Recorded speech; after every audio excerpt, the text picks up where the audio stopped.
Hello and welcome to The Big Story, where we'll discuss the hottest topics of the day right in the heart of the newsroom. I'm Dylan, coming to you live from the Straits Times. Now, we are streaming on Facebook and on YouTube, so be sure to like, share and comment on our video. And while you're at it, if you haven't already done so, to subscribe to our channel and click the bell button so as to be notified whenever we go live. In a few moments, I'll be joined by my newsroom colleagues where we'll discuss the hottest stories that got you talking today. Now, for our first story, love to do online shopping? You will want to watch out for this. A skimming software is said to have infected multiple e-commerce websites that are frequented by Singaporeans, resulting in the data of more than 1,700 credit cards being stolen and sold on the dark web. Singapore-based cybersecurity firm Group IB said that the dark web database is one of the many that have contributed to the 26,102 compromised payment cards issued by Singapore banks that it has found sold on the dark web from January to August this year. It is understood that the estimated underground value of these cards is 2.5 million Singapore dollars. With us to tell us more is journalist Haris Baharuddin. Hi Haris. Hi.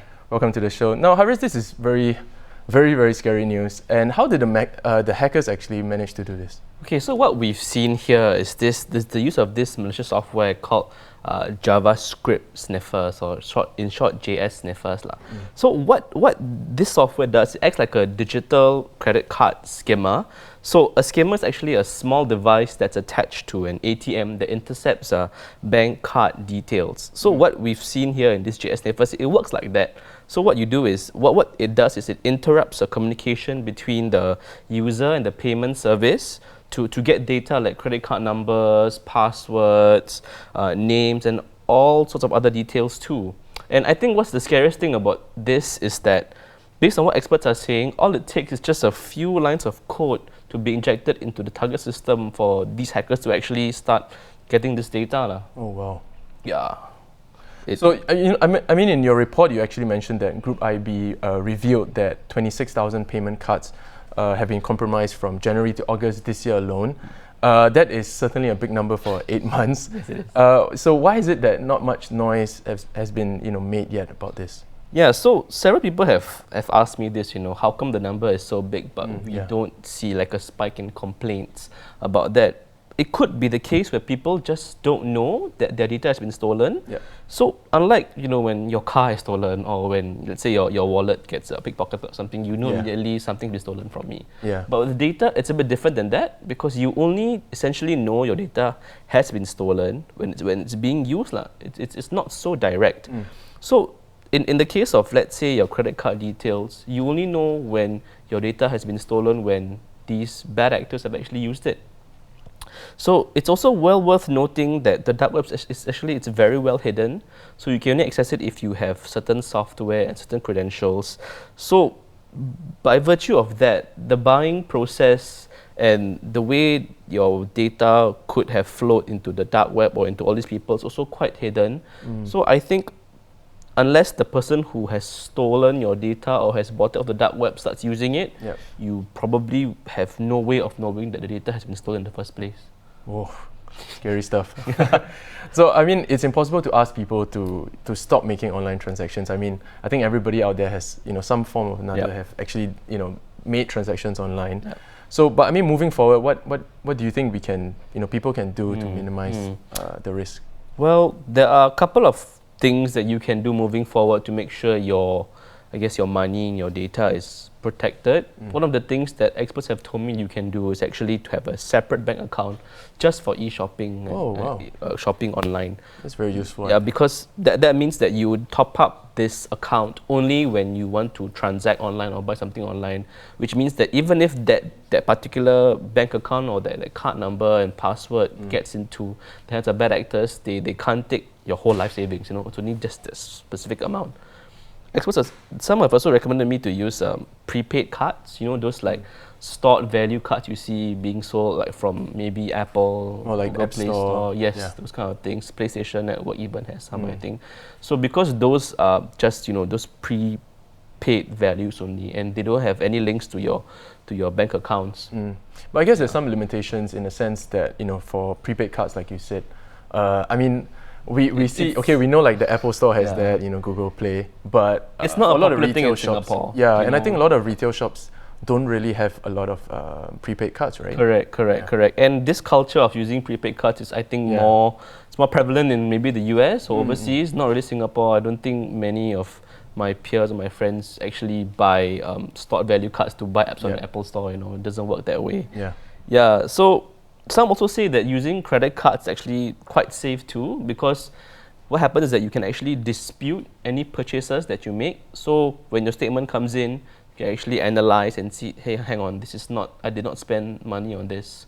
So you can actually call them up and dispute that and say that I didn't make this purchase, and then maybe you can get your money back somehow. But again, this only works if you don't anyhow authenticate your purchases lah. Like you don't suddenly get a OTP, a request to submit a one-time password or just submit it. Then you're authorizing it already. So there are some ways to actually protect yourself moving forward, but then again, I guess it's also important to not give your data unless you are required to as well. Yeah, I think you brought up some really good tips for our audience that are watching. I think especially what you mentioned about how we should frequently check our financial statements, for example, just to see if there's any suspicious transaction, report it straight away and things like this. So I think the onus is still on people to be responsible for their own shopping behavior, I guess. Correct. So thanks a lot, Haris, for being on the show. I think you really cleared up, some stuff. And of course, for everyone out there, just be careful when you are making online transactions. Just be a bit wary and hopefully we see fewer and fewer of these kind of illegal stuff going on. So thanks a lot, Haris, once again for coming on the show. If you'd like to see the full story, you can always head down to our website. It's www.straitstimes.com. Now moving on to our second story, most Singaporeans are familiar with the Gifted Education Program or GEP. What about gifted programs for preschoolers? Now there are a few full-day preschool programs for high-ability children who do not fit into mainstream schools. Is this really necessary? Do programs like these help the kids or possibly put more pressure on them? Now with us to tell us more is education correspondent Amelia Teng. Hi Amelia. Hi. Thanks for being on the show. Now Amelia, we've all heard of schools with gifted kids, but the kids are always usually a bit older, like for example secondary school kids and even primary school, like the upper primary levels. Is there really a market for gifted preschools, and is this a new concept? Okay, so we have the GEP program, right? So that's at the primary school level.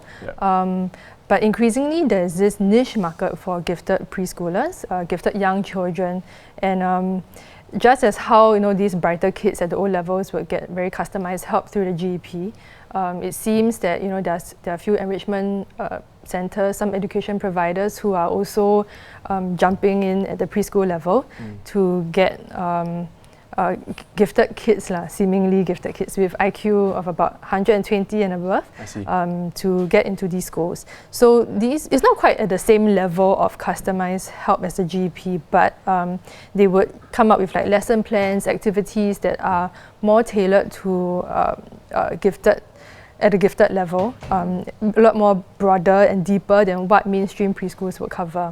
Do you have some examples maybe of the kind of special things that they have in this? Okay, so perhaps for in teaching English, you would for a normal kid you would use phonics like ABC.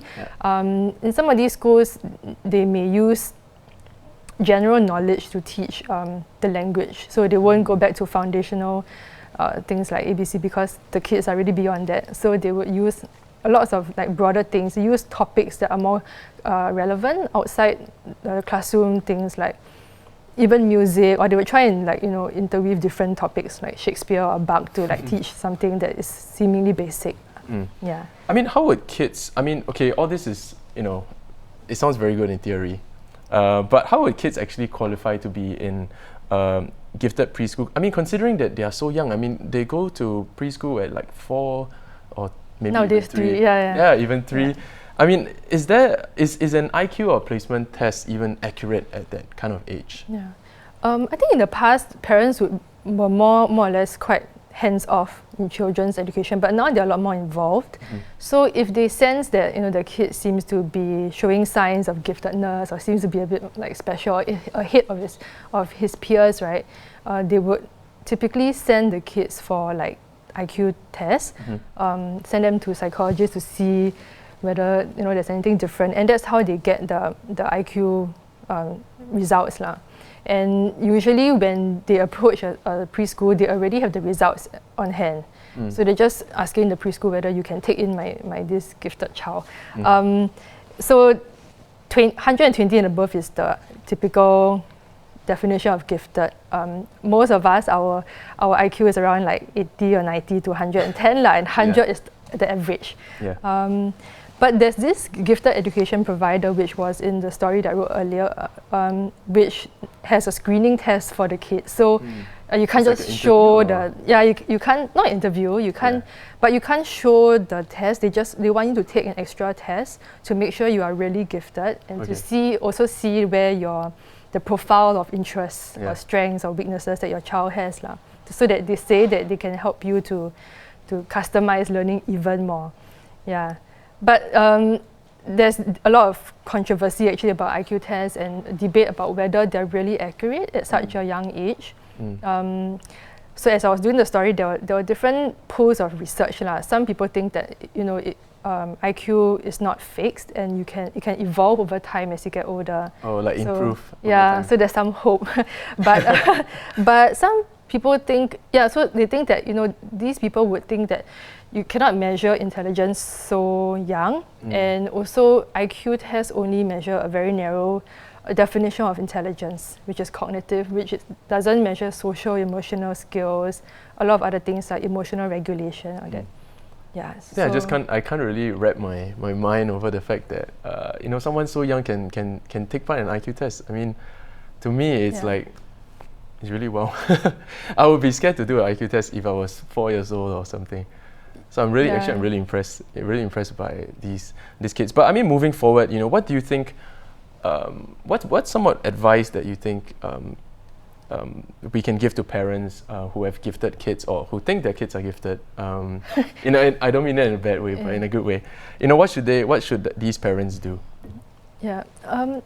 So for parents of gifted kids, it's not all smooth sailing actually. A lot of people have the misconception that they're all privileged kids, but they also have struggles. A lot of them have struggles with social, emotional skills, and they don't know how to interact. The educators all say that they have some sort of lack of empathy and social awareness. So there's always that tension, I think, between wanting to give your kids as normal a childhood as possible, at the same time trying to stretch them, because you know what they're capable of, right? And one parent I spoke to said his daughter, who's 6 years old, gets very easily bored at home. So after preschool, if there's nothing to do at home, she's very bored, and so they send her for like lots of classes, music, painting, art, mixed martial arts, swimming, abacus.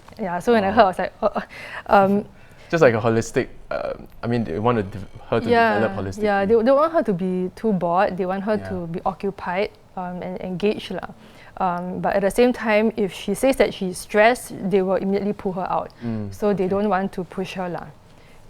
But I think so. There's a bit of pulling and pushing. Pulling to try and challenge them and engage them, but at the same time pulling them back. So that they also remain grounded at the same time. And instead of just sending your kids for enrichment classes, the key, I think, as one educator told me, is to keep them engaged, to answer their questions when they are curious about things, to help them develop creativity rather than just drilling them in certain worksheets or enrichment, and to work on the social emotional part, which can be a problem for some of these gifted kids. I think at the end of the day, going off what you said, I think at the end of the day, the key is to realize that every child is different. Every child has their own strengths, their own weaknesses, and I think parents should kind of, like you said, there's always this struggle, I guess, between wanting to stretch them. Even for normal kids. Even for normal so-called normal kids. And I think it's just very. I think at the end of the day, it's just about playing to their strengths and thinking, trying to kind of like look at each child differently and see. Yeah, every child is different. Yeah. So parents just need to be, even among gifted kids, so we have to be flexible in trying to help our children. Yeah. Oh, thanks Amelia once again for coming to our show. I think you really gave us some insights as well as some advice for parents out there with gifted kids.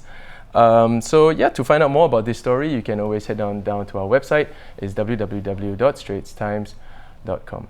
Now, those were the top stories of the day. For more news and videos, again, you can head down to our website, www.straitstimes.com.